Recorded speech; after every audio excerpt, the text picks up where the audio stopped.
with any master's program, the main advantage is that it pushes you up into a higher entry level when you're going into a program, when you're going into a job.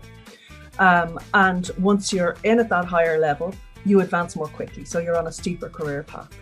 And that's particularly true for economics and financial services jobs. So, for example, so there isn't great data available for Ireland, but we know that for the UK, somebody with a master's degree, a guy with a master's degree, gets a nearly 9% increase in annual earnings. And for a woman, that's nearly 19%.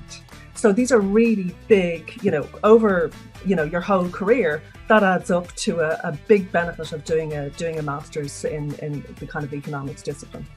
So that's one thing.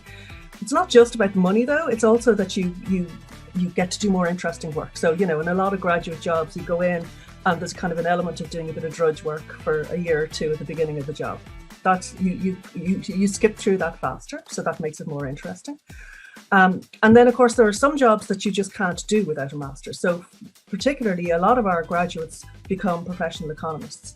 If you want to be a professional economist, you need a master's. You can't go in as a professional economist otherwise. And there are loads of jobs available for professional economists in Ireland, not least because the civil service is ramping up its demand for economists within the civil service. And actually, they find it really hard to get enough qualified people for those jobs.